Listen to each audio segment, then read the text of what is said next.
ലോക ശ്രദ്ധയെ ആകർഷിച്ച ബാംഗ്ലൂരിലെ ഈ ദൃശ്യവിസ്മയമായ വിധാൻ സൗദയ്ക്കുള്ളിൽ ഇനി പൊതുജനത്തിനും കയറാം. അതെങ്ങനെയെന്നും വിശേഷങ്ങളാണ് ഞാൻ ഈ വീഡിയോയിൽ പറയുന്നത്.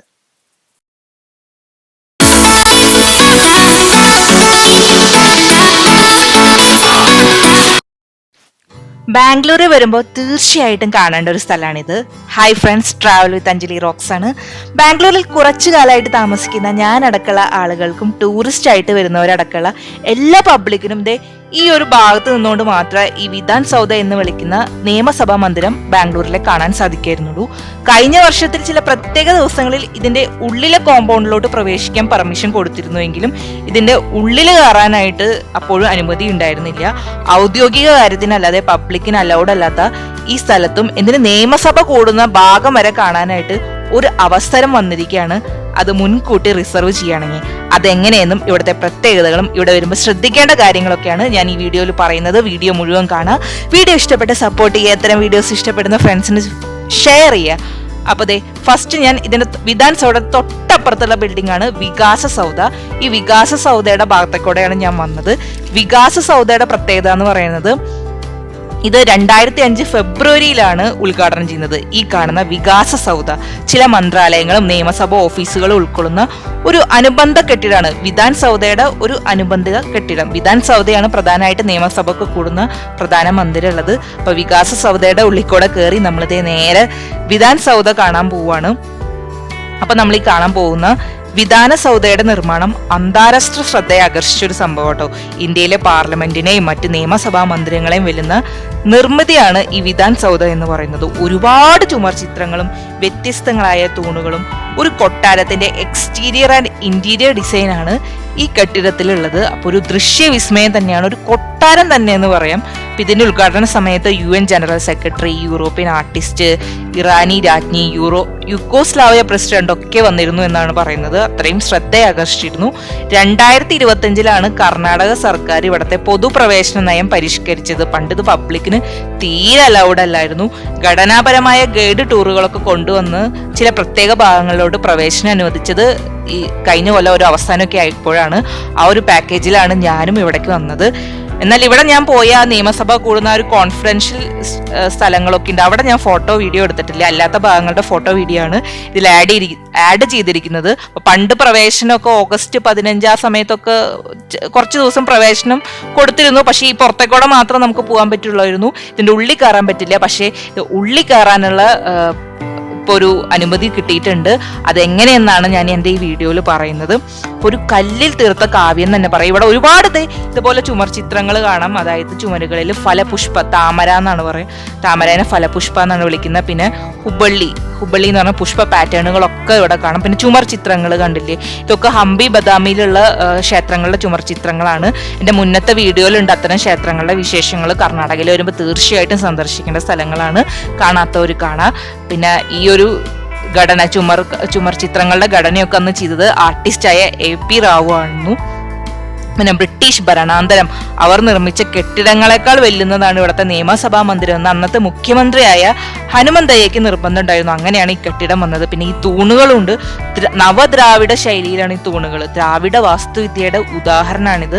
മൈസൂർ കൊട്ടാരത്തിൽ നിന്നും ഭോഗനന്ദീശ്വര ക്ഷേത്രത്തിൽ നിന്നും പ്രചോദനം ഉൾക്കൊണ്ടാണ് തൂണുകൾ പണിതത്. പിന്നെ പ്രത്യേക രാജസ്ഥാനി വാസ്തുവിദ്യയിലുള്ള ബാൽക്കണി ഒരുപാട് സ്ഥലത്ത് നമുക്ക് പുറത്തോട്ട് കോർണർ ചെയ്ത് നിൽക്കുന്ന ബാൽക്കണികൾ കാണാം, രാജസ്ഥാനി വാസ്തുവിദ്യകൾ.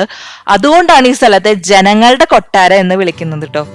അപ്പോൾ എൻ്റെ വീഡിയോസിൽ ഞാൻ ഇട്ടിട്ടുണ്ട് കർണാടകയിലെ റീസെന്റ് വീഡിയോസിൽ കർണാടകയിലെ ബദാമി ഹംപി ക്ഷേത്രങ്ങളുടെ ആ ഒരു ശൈലി പകർത്തി ബ്ലാക്ക് പിങ്ക് ഗ്രാനൈറ്റുകൾ കൊണ്ട് പടുത്തുയർത്തിയൊരു കെട്ടിടമാണ് നമ്മൾ ഈ കാണുന്ന വിധാൻ സൗദ. ഒരുപാട് ഇന്റീരിയേഴ്സിന്റെ ഉള്ളിൽ നടന്നതിനെ കാണണം.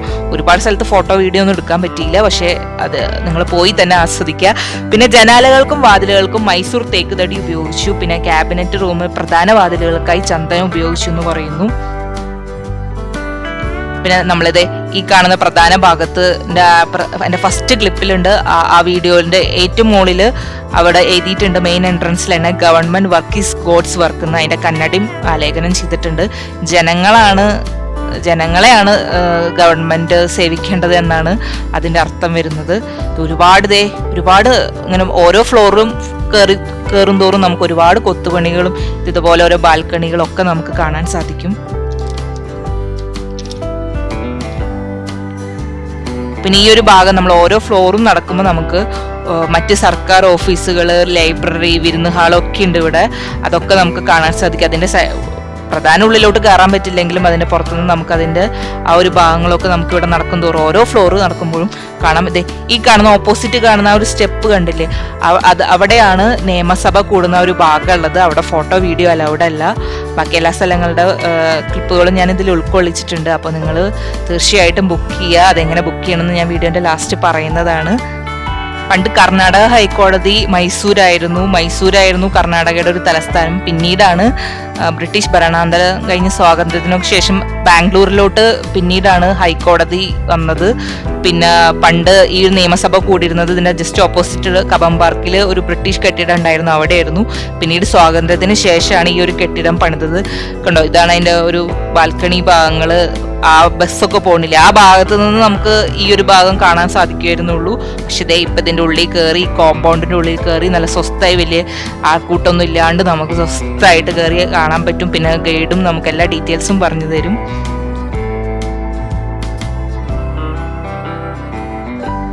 ഈ ഒരു ഭാഗത്ത് ഞാൻ പണ്ട് വരുമ്പോഴൊക്കെ എങ്ങനെ ഇതിന്റെ ഉള്ളിൽ കയറണം എന്ന് അറിയാൻ പറ്റുമായിരുന്നില്ല. പണ്ട് ഇതിന്റെ പുറത്തുനിന്നൊക്കെ ഭീമാകാരമായ ഒരു ബിൽഡിംഗ് എന്ന് ഞാൻ ആസ്വദിക്കാറുള്ളൂ. എനിക്ക് ഭയങ്കര ഇഷ്ടമുള്ള ഒരു റോഡാണ്. നല്ല നീറ്റ് ആൻഡ് ക്ലീൻ റോഡാണ് ഈ വിധാൻ സൗദ കബം പാർക്കിന്റെ ഈ റോഡ് എന്ന് പറയുന്നത് ബാംഗ്ലൂരിലെ. ഇപ്പൊ രാത്രി സമയത്തൊക്കെ ഇവിടെ വന്നു കഴിഞ്ഞാൽ രാത്രി ഓപ്പൺ ഒന്നല്ല, പക്ഷെ രാത്രി ലൈറ്റിംഗ് ഒക്കെ കാണാം നിങ്ങൾക്ക്. ഈ റോട്ടിൽ കൂടെ വരാണെങ്കിൽ ജസ്റ്റ് അതിൽ കൂടെ ഒക്കെ ഒന്ന് നടക്കാൻ പറ്റും. പുറത്തത്തെ റോട്ടിൽ കൂടെ ഉള്ളിലോട്ട് കയറാൻ പറ്റില്ല. അപ്പം അന്ന് ഇവിടെ എങ്ങനെ കയറാൻ പറ്റാമെന്ന് എനിക്ക് അറിയുന്നുണ്ടായിരുന്നില്ല. കഴിഞ്ഞ വട്ടം റിപ്പബ്ലിക് ഡേയുടെയും ഓഗസ്റ്റ് 15-നോടനുബന്ധിച്ച് കുറച്ച് ദിവസങ്ങളിൽ പബ്ലിക്കിന് പുറത്തുള്ള ഏരിയയിൽ കൂടെ നടക്കാനായിട്ട് പെർമിഷൻ കൊടുത്തിരുന്നു. ഉള്ളിൽ കയറാൻ പറ്റിയിരുന്നില്ല. ഈ ഒരു കാണുന്ന ഭാഗത്ത് കയറാൻ പറ്റില്ല, പക്ഷെ പുറത്ത് ഇതിന്റെ ഒരു കോമ്പൗണ്ടിൽ കയറാനുള്ള പെർമിഷൻ കൊടുത്തിരുന്നു. പക്ഷെ അന്നും ഉള്ളിൽ കയറാൻ പറ്റിയില്ല. ഇപ്പോഴാണ് അങ്ങനെ ഒരു സംവിധാനം ഉണ്ടെന്ന് അറിയുന്നത്. അതിനെപ്പറ്റി ഞാൻ പറയാം. അപ്പോൾ എങ്ങനെയാണ് പോകേണ്ടതെന്ന് ചോദിച്ചാൽ ഗൂഗിളിൽ KSDTCയുടെ കർണാടക ടൂറിസം സൈറ്റിൽ പോവുക. അപ്പോൾ നിങ്ങൾക്ക് വിധാൻ സൗദ വാക്കിംഗ് ടൂർ കാണാം. ആ സൈറ്റിൽ പോയി കഴിഞ്ഞാൽ ഒരു വെബ്സൈറ്റിൽ പോയി കഴിഞ്ഞാൽ അപ്പോൾ അതിൽ നിങ്ങൾക്ക് കലണ്ടർ കാണാം, അവൈലബിൾ സ്ലോട്ട്സ് ഉള്ളത്. അപ്പോൾ നിങ്ങൾ പോകുന്നുണ്ടെങ്കിൽ ഈ വെബ്സൈറ്റിൽ പോയി ബുക്ക് ചെയ്യുന്നതിന് മുന്നേ 3 വീക്ക് മുന്നെങ്കിലും ബുക്ക് ചെയ്യണം. കാരണം ഒരു സ്ലോട്ടിൽ മിനിമം 20 to 30 പേർക്ക് മാത്രമേ പ്രവേശനമുള്ളൂ. പിന്നെ മോർണിംഗ് രാവിലെ 8 മണി തൊട്ട് 6 മണി വരെയുള്ള സ്ലോട്ടാണ്. ഓരോ സ്ലോട്ടിൽ 1 മണിക്കൂർ ഡ്യൂറേഷനാണ്. പെട്ടെന്ന് ബുക്കാവും. പിന്നെ എല്ലാ ഞായറാഴ്ചകളിലും മാസത്തിൽ 2nd, 4th സാറ്റർഡേ മാത്രമേ ഉള്ളൂ ഈ ടൂറ്. അപ്പം അതുകൊണ്ട് ലിമിറ്റഡ് സീറ്റ് മാത്രമേ ഉണ്ടാവുള്ളൂ. പെട്ടെന്ന് സ്ലോട്ട് ബുക്കാകും. പിന്നെ കൂടാതെ നമ്മൾ ബുക്ക് ചെയ്യണ സമയത്ത് അവൈലബിൾ ഡേറ്റ്സിൽ ബുക്ക് ചെയ്യുകയാണെങ്കിൽ ടൂർ ഗൈഡ് ഓപ്ഷനിൽ ഇംഗ്ലീഷ് ഓർ കന്നഡ സെലക്ട് ചെയ്യണം ലാംഗ്വേജ്. നമ്മുടെ കൂടെ ഒരു ഗവൺമെന്റ് ഓതറൈസ്ഡ് ടൂർ ഗൈഡ് ഉണ്ടാവും. പിന്നെ 1 hour ഡ്യൂറേഷൻ എന്ന് പറഞ്ഞല്ലോ. അപ്പോൾ ഫ്രണ്ട്ലി ഗൈഡൊക്കെയാണ് എല്ലാ പ്രത്യേകതകളും പറഞ്ഞു തരും. കന്നഡ അറിയാത്തവരാണെങ്കിൽ ഇംഗ്ലീഷ് സെലക്ട് ചെയ്യുക ബുക്കിംഗ് ടൈമിൽ തന്നെ. അപ്പോൾ നിങ്ങൾക്ക് ഇംഗ്ലീഷിൽ അതിൻ്റെ ഒരു ഡീറ്റെയിൽസ് ഗൈഡ് പറഞ്ഞു തരും.